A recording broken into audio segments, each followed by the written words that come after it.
Like many Americans, my faith is really important to me. It's had a great effect on the decisions I've made, both public and private, throughout my life. My parents were devout Catholics, and Catholicism was the example of faith that they passed down to me. I also think, though, like many Americans, I struggle with what it truly means to live out one's faith in today's society, especially in this polarized political environment. Today on Truth in the Barrel, I'm in Central Kentucky, talking to the Sisters of Loretto, a religious order of nuns who, in their own language, work for justice and act for peace. I met with them to have an honest conversation on faith and public policy and how one can affect the other. So around the table, we have Johanna, Maria, Mary Ann, who are sisters. And then we also have two members of the community here in Central Kentucky, Susan and Jessie, who are talking with us today. And I want to start out just asking a little bit about the Sisters of Loretto. Johanna, can you tell us how long this order has been here in Central Kentucky and how long you've been here? Yes. This order was started in 1812, just a few miles away from here. We have been on this actual property since 1824. We moved here. It was the land was given to us by Father Stephen Theodore Baden, who was the first priest ordained in the United States. So our history goes way back. And we have been here all of this time. And then from here, we have spread out to do work out west, in the south. We established schools, many schools, and the sisters staffed those. I guess we would say maybe our main centers away from here has been St. Louis, Denver, Colorado, and El Paso, Texas. And we still have 3 schools that exist, 3 high schools that we still support and sponsor in those 3 places. So I myself joined the community in 1952, 73 years ago. Can't believe it. Came up this hill at the ripe old age of 18 to give my life to God as I understood what that meant at the time. I had gone to a school that was sponsored by the Sisters of Loretto. I was attracted to their spirit. Very friendly, very busy about trying to follow the gospel, follow the teachings of Jesus. And I was very attracted by their spirit and was sort of invited by them to join. And you answered the call. And I answered the call. It was kind of so, some people talk about, soul searching about should I and shouldn't I. No, to me it was a green light, move forward. I think it's fair to say that the Sisters of Loretto are very civically minded, that you all step up, you care about what's going on in the world. I tend to think of public policy as it's about people. It's about the moral decisions that we make, the trade-offs that we make, and the values that we have. And it's one of the reasons I wanted to get into politics to begin with. But I want to go back and ask you to start out. The teachings of the Catholic Church talk a lot about these 2 words, the common good. And so does the preamble of our Constitution. Okay? And so I want to ask you, and I'll start with you, Maria, what does common good mean to you? I think common good really means sharing of resources, because that's what's going to support the life of each and every person that's involved in the community. That's kind of a short way of looking at it. And the common good answers to the needs of a diverse group of people in society. So it takes, the common good is a very, I think, important yet kind of fluid. It depends on being really aware of what is affecting the people who are part of this common good that's being addressed. And, from a church point of view, the church has always been, at least at core, interested in respect and caring. I think put those two words together for common good, respect and caring.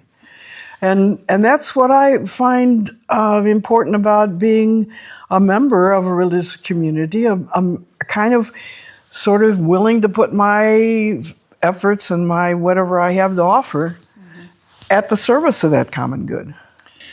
Marianne, what do you think about leaders in government today? What do you want to see out of government leaders that you're not seeing right now?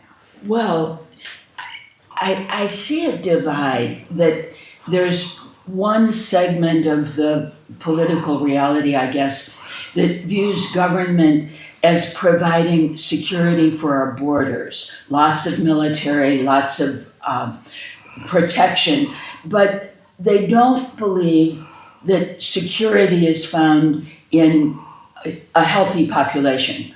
It does, and to me, I want a government that really cares about housing, that cares, it matters, for instance, when we talk about immigrants and healthcare, we want to give immigrants good healthcare. We don't want people to have tuberculosis. We don't want, just as a flat self-interested, the common good, we want people to be healthy. And it matters to us. It matters that children feel safe and have safe housing and don't get lead poisoning. It matters regardless of who their parents are or where they were born. And that's what I want government to be concerned about. Mm-hmm. That makes sense. Jesse? I'm sorry, Susan. I'd like to jump in about the common good and what people of faith can offer. I believe in the common good as it's normally, the term as it's normally described. And I think people of faith can take it much deeper because, Thomas Merton, who's the monk who lived just down the road from us, he described original unity. And he described the importance of waking up from the separate self. And so when we live to the depth of who we are as human beings, and not just as human beings, with the whole universe, it's a fact that everything is connected. Mm-hmm. It's a fact. It's not a principle that I choose to live by or not. That makes sense. Yes, ma'am. The thing that came to mind when you asked that question, and this goes right along with what Thomas Merton said, though I'm not that eloquent, but what came to me is relationship. And it's not just about relationships with other humans, it's about being in relationship with Earth. It's about being in relationship with the past and being in relationship with the present as we understand it.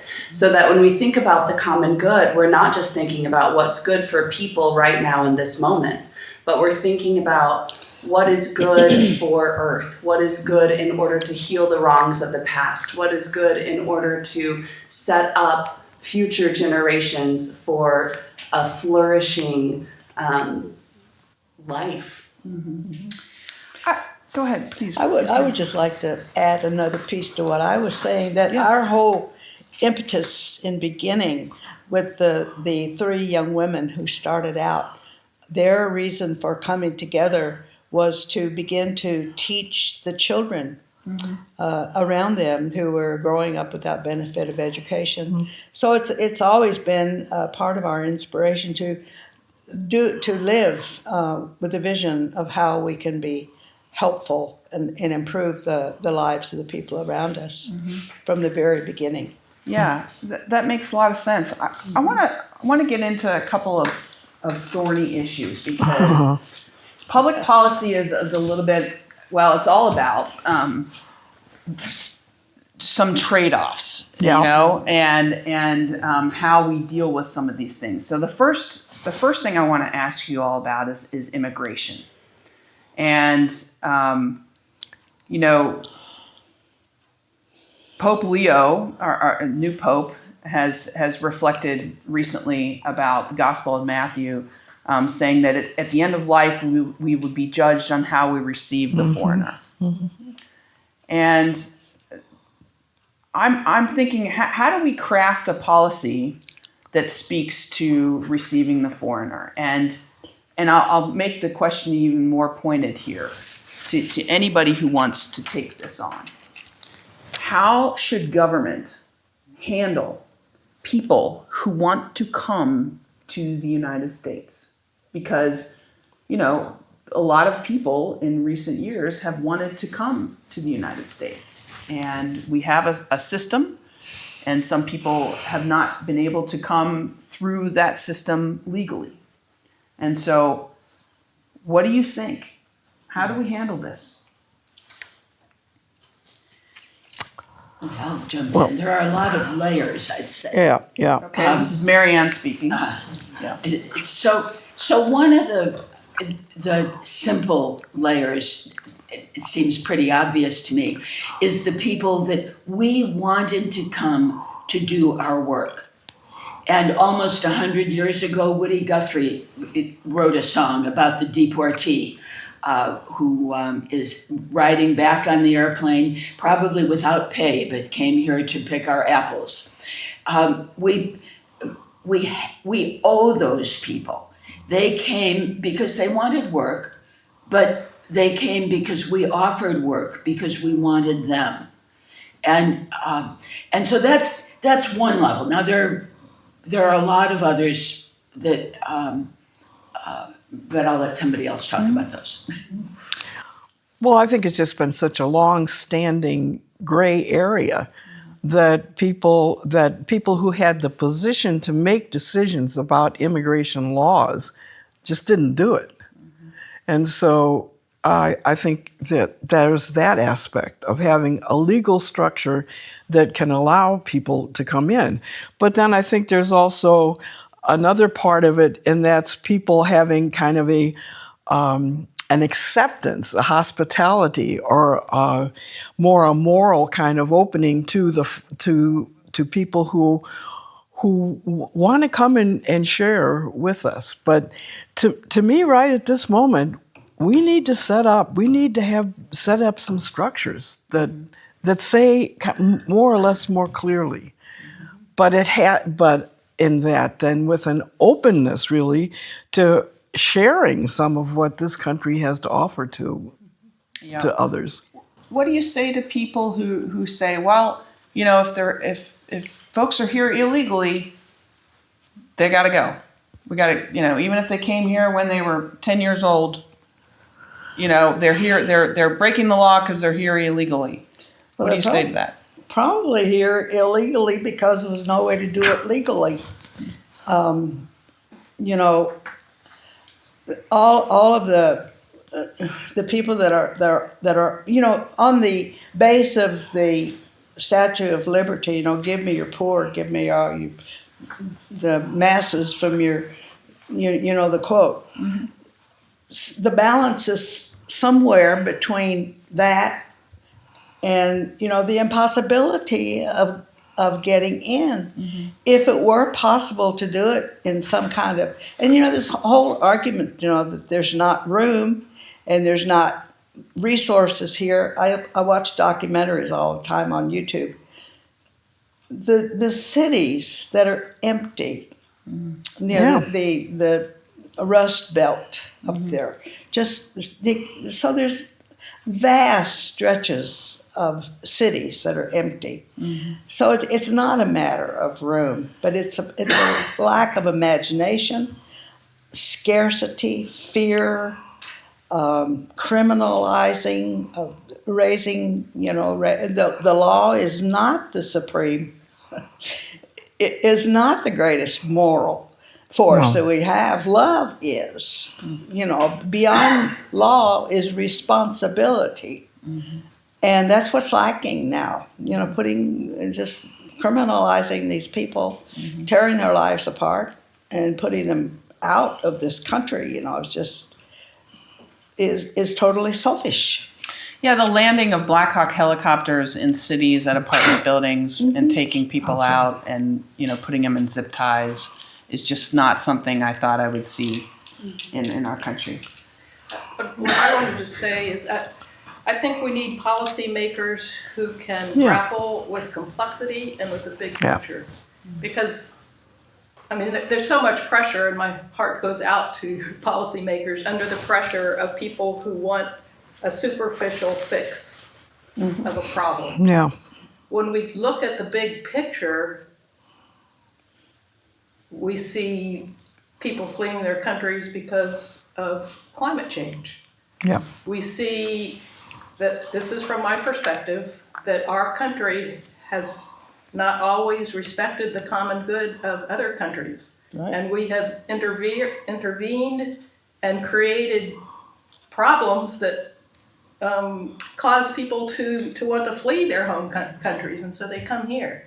So when we can grapple with the complexity and allow that to distill with the love that Johanna just mentioned and what other people have talked about in terms of respect, then my sense is we will come to something that is just and fair. How is the treatment of migrants right now and immigrants coming into our country? How does that relate to your faith? How is it connected? Well, it goes against everything that I believe about being alive and participatory, you might say. I mean, I feel what's happening to these people because I feel a connection with them as other human beings. I mean, I've lived outside this country, so I Where know. did you live? I lived in Chile and Nicaragua for a while, etc. But what I know about people wanting to come here is that they're just like me, really. You want to be able to have enough to eat, have a roof over your head, and be able to take care of your children.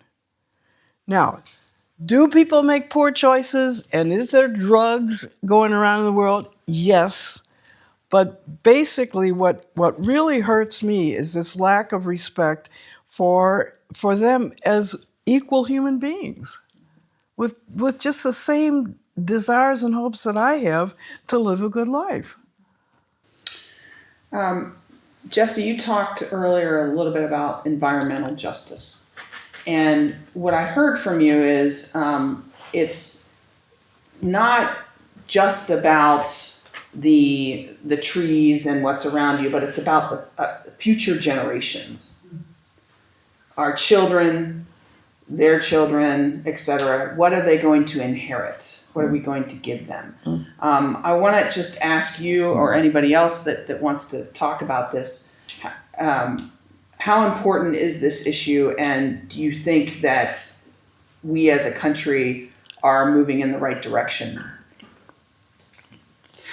I think this issue, well, it's not an issue. This is our entire context. This is our home, the planet where we live. It's not like we get a second chance somewhere else. And so,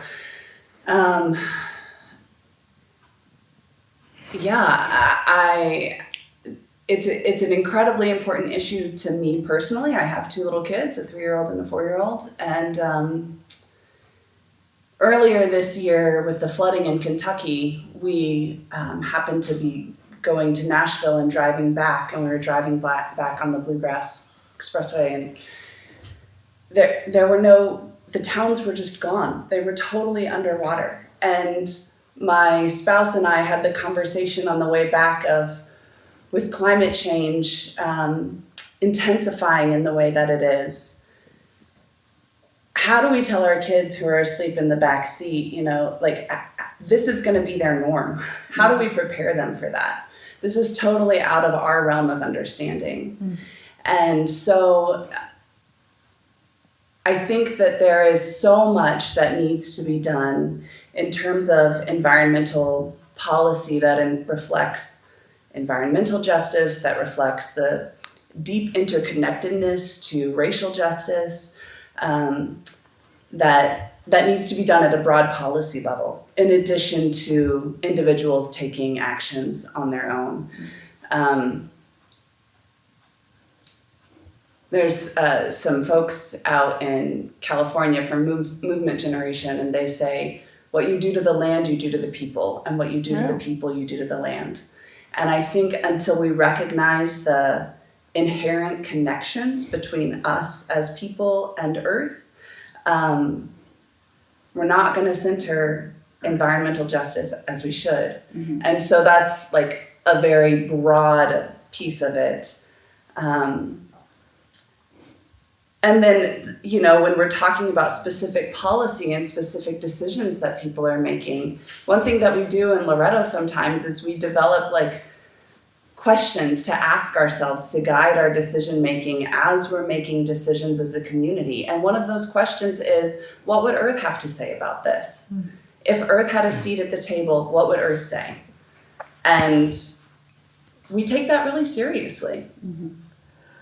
Yeah, and I think something here in Kentucky, I don't come from a farming background, but I've learned so much in my years that I've been here about what is happening to the land in that sense of use and of taking away, divorcing people from a contact with the land and divorcing people's health from providing life-giving type of food.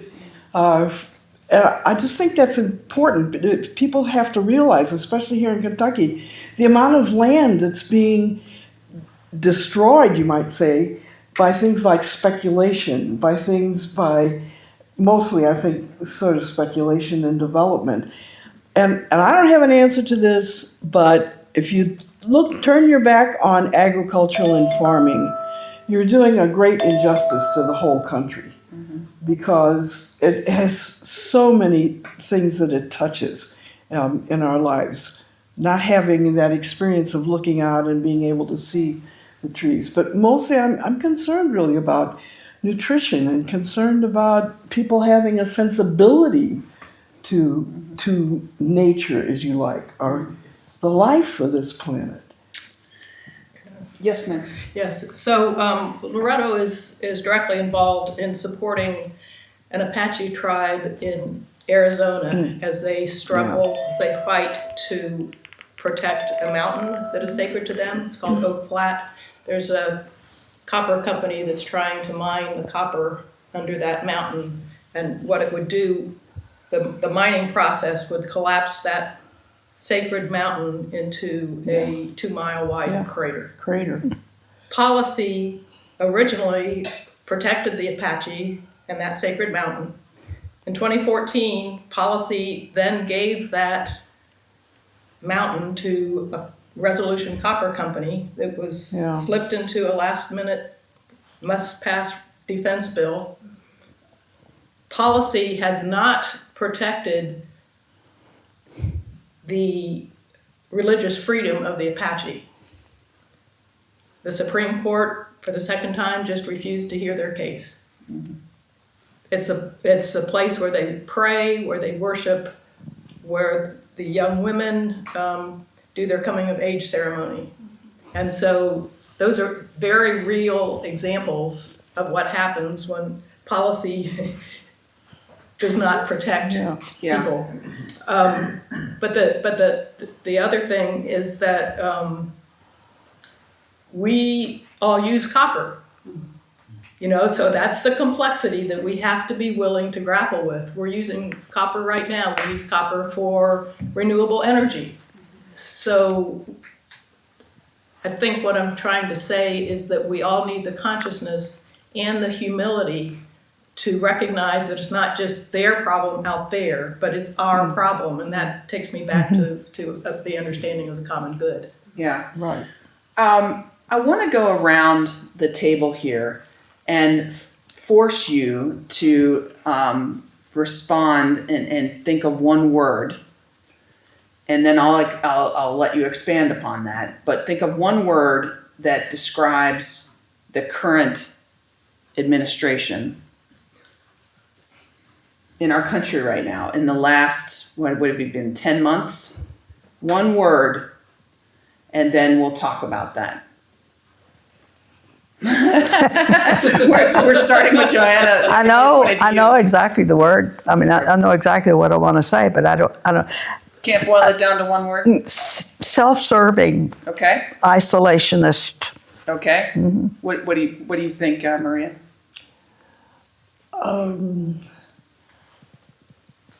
Yeah, We can come back. destructive. Okay. Cruel. 2 words. Morally corrupt. Yeah. Marianne took my word. I was going to say cruel.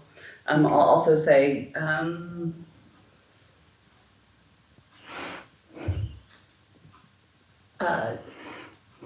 dysfunctional. Yeah. Okay. Say that. Dysfunctional. Marianne, what your word again and why?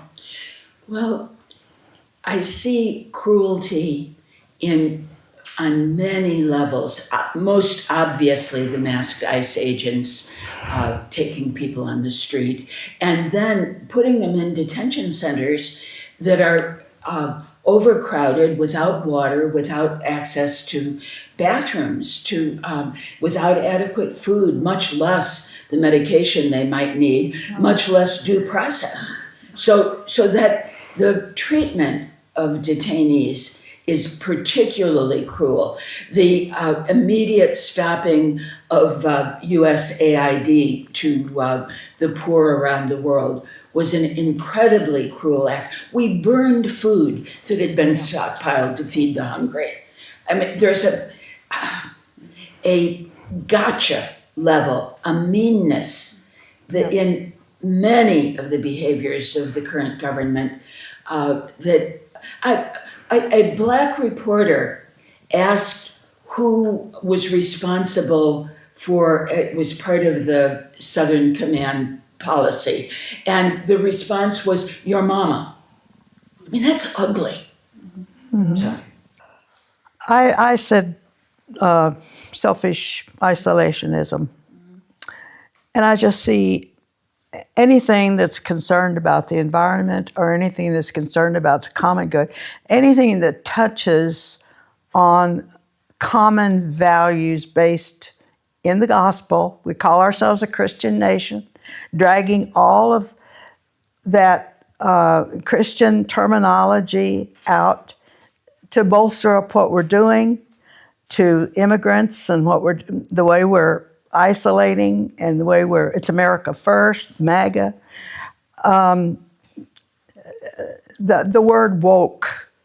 I mean, everything that's good, everything that's good and humane gets, put into that word woke, which is spiritual awakening. It's the only good part of it that's there. I mean, Christian teachers are telling us, that we have to wake up, that we're in a pivotal moment for the human family. The way we act now is going to determine whether we survive as a species.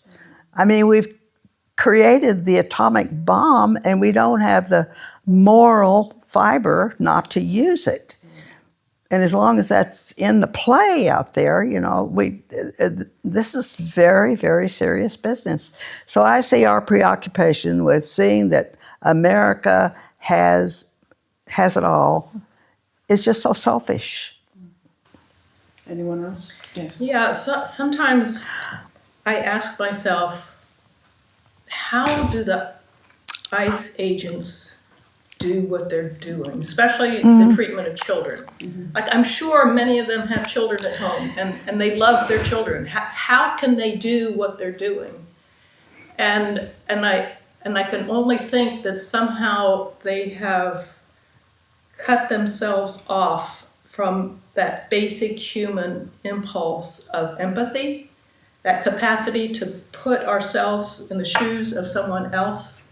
And I'm very struck by the fact that there are some Christian nationalists who are now calling empathy toxic. So people who call themselves Christian, like I call myself Christian, are taking that basic understanding of we're all connected and calling it sinful. They're calling it sinful. So I guess I'm just saying that to say that there is something at work underneath these actions that is cutting us off from our basic humanity and capacity to connect. And blaming individual ICE agents isn't going to help. Yeah, the words that I heard, I hear a lot of are cruel. You know, when you boil it down, this administration and what's happening, and I personally believe it's not what people voted for. I mean, I could be wrong there, but I don't think, you know, even people that voted for this president and the people in Congress voted for this type of cruelty. And we're seeing it. We see it in, you know, the immigration fights. We see it in the government shutdown with the cutting off of SNAP benefits and things like that. And you know, we see it every day. And that is one of the reasons I wanted to step back in and run again, because I was so tired of this, and it wasn't basically what my faith taught me, you know. But I want to ask you all about, because, you know, this is politics here, and the words pro-life have been used, okay, in many different ways.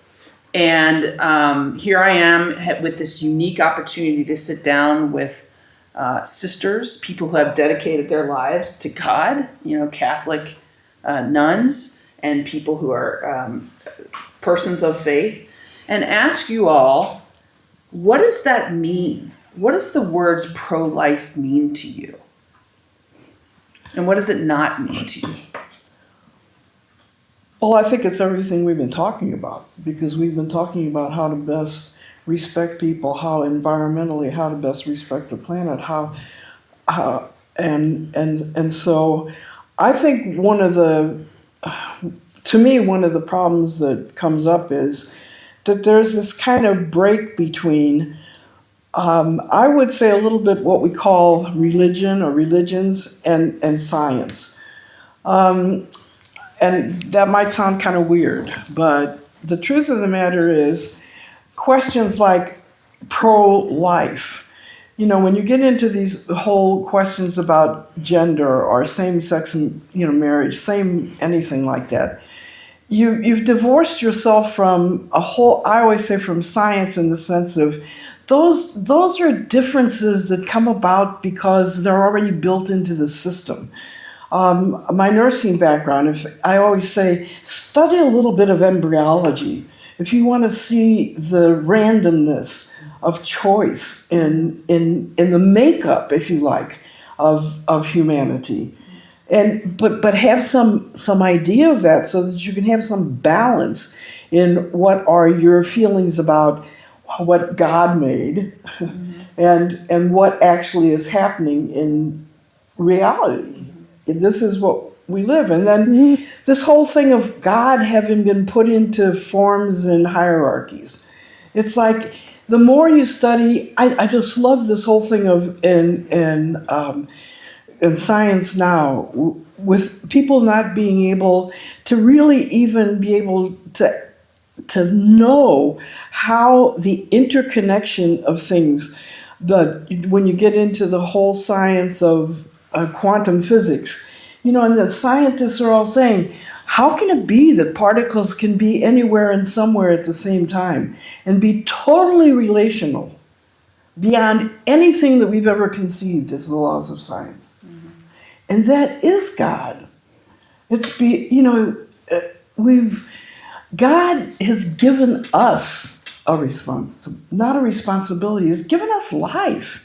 And so use it to the best of our abilities. But I have found so much clarity in the fact that scientists can't answer some of these questions. They've seen it happen, but they're saying to themselves, but how? And we don't ask that enough of ourselves. How can we let this happen? That we keep people away, that we disrespect people. I don't know, it's very unsettling. And I think the fact that pro-life, usually when you toss it out there, you're talking about abortion. And I love what Pope Leo said, don't call yourself pro-life if you have no concern about what happens to that child after it's born and all of the family structure and the communal structure that child is called to live in. So pro-life means pro-life, not... To me, it means not cutting health care. Yeah. Okay? And to me, it means not cutting off SNAP benefits. Yeah. Yeah. Anything that's life-giving. Yeah. And so when I think about, people that might agree with me on 90% of the issues, but disagree with me on, 10%. Yeah. And maybe they might disagree with me on, because I'm for a woman's right to choose. But on the 90% of what I consider pro-life issues, on healthcare, on SNAP benefits, on education, on things that make life affordable and good, Livable. and healthy and livable, environmental justice, for example, I feel like, I'm pro-life, but then politics would say potentially otherwise. I don't know. Well, Scripture says, choose life. That's it, and we want people to choose life, and they do. And women sometimes feel that abortion is the best choice they can make for life, for themselves, for their other children, for however they are struggling as best they can. Nobody wants an abortion. People don't use abortion as birth control. It's a serious, solemn choice that people face, and abortion rates go down when you have good health care. Yeah. We know that for sure. Now I'm a Catholic sister. There I am saying that I think we have to give women the right to choose. It's the choice, the moral choice that women must make for ourselves. And the importance of conscience has always been very important within the traditional teachings of the church. And call it free will all you want, but that's the beauty of being able to make decisions for yourself. What we have to do, I think, is what my part is to try to support people in forming conscience. And that's Ben Loretto's mission throughout time, education. You open somebody's mind to making their own decisions, and it's dangerous. Yeah. But it's also life-giving. I'd like to ask you all if there's an issue or something that you want to say. I mean, we have a national audience. We have lots of people in Kentucky, but a lot of people would love to hear from folks who have dedicated their life to God. And I don't talk a lot about my faith. I'm somebody who grew up Catholic schools. My parents were Catholic, and I consider myself Christian and Catholic. But I also believe, and this is sort of deep down, that God loves everybody, and there's no exceptions to that. Mm-hmm. And I may not be a biblical scholar, but I'm somebody that sort of gets or wants to continue to get the basics, which is, treat everybody as you would want to be treated, and treat everybody to the best of your ability the way God has treated us, which is that love, that sort of no exceptions love. But I would like to leave last words to you all, to the audience here. If we want to go around and tell us what you would like Well, it was just what you were saying. Every week on Wednesday, I go over to Springfield, Kentucky, and sit at Maine and Proctor Knott and hold a big sign that says, "We are all neighbors, no exceptions." And we got a lot of horn blowing, a lot of support for that. So that's what I want to say to everybody. We're all neighbors. What's good for one is good for all of us. Marie? I've lived long enough that I've seen a lot, and I'm pretty happy with what I've seen. But I think most of all, I've been willing to be available to people, and I think availability is going to be a big part of being a citizen and a participating member. Available to the needs, available, like we say, out on the street with a sign, going door to door. You know, we need more of that going door to door at this moment, so that I can look you in the eye and be looked at again, and I can tell you why I feel like I do about being alive. You know, it's like it's difficult these days. I go to bed really kind of heavy sometimes, having had some experience with authoritarianism. And it's nasty, excuse me. Do not be naive. It is. Straight out. Yeah. Not good. But we can't give up. We can't give up. Can't give up. And that's why I've seen people all over the place, and I know there's a lot of good out there. Marianne? Death penalty. We have 25 men on death row here in Kentucky right now. Some of them did horrendous things, others not so much. The death penalty is arbitrary, but I think that the governor should commute all of those sentences to life in prison, and that we do not have the right as a state to kill. Okay. Susan?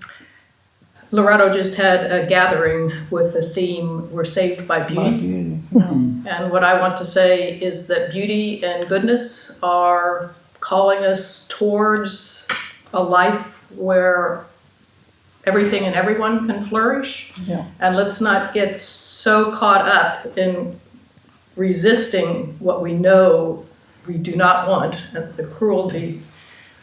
Let's build together the life that we do want. Very good.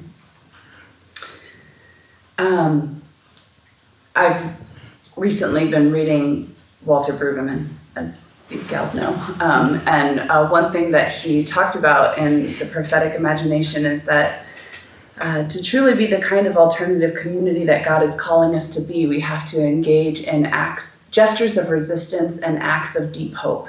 And I find the gestures of resistance pretty easy. There's a lot to resist today. And I find acts of deep hope really challenging sometimes. And so I come back to what we were talking about earlier. Pat McCabe, who's a Dene elder, says, always ask yourself, are you centering life?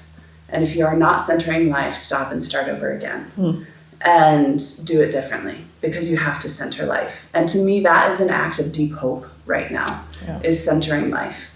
And so I try to bring myself back to that, is what can I do today as an act of deep hope? And in what I am doing today, am I centering life? Is there anyone, and I'll end on this because I like to end on a positive note, and that was pretty positive, but is there anyone or anything in government today that you are proud of? That you just look at it and you say, maybe it's some person or something, you're like, that's leadership.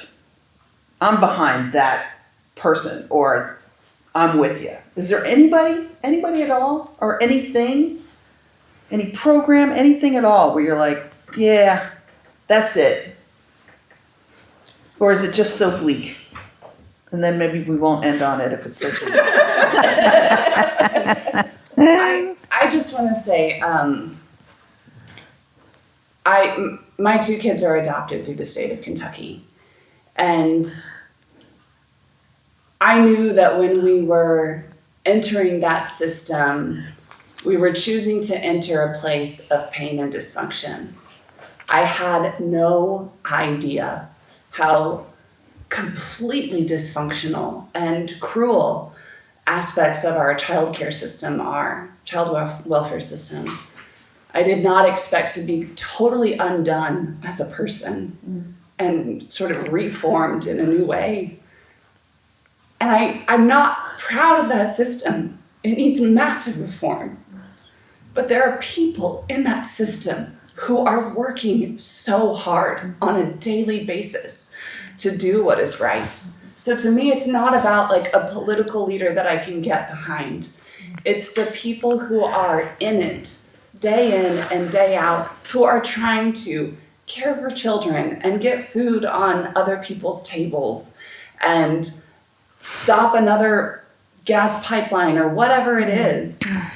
I am with those people and I am proud of those people. And so I don't have I have lots of particular people in mind here in Kentucky, but I have social workers in mind. I have front desk clerks in mind. Those are the people that I can get behind and say, you're doing a really good job in the midst of an utterly chaotic, broken system, and they want it to be better. And that is who I am with. I think it's a great way to end, because a lot of times we talk in politics about big government and government this and government that. Government is just people. It's just people. And a lot of times it's the people who work at the front desk or the people that are behind, that big system that are trying to make it work. And we're all trying to make it work, for each other.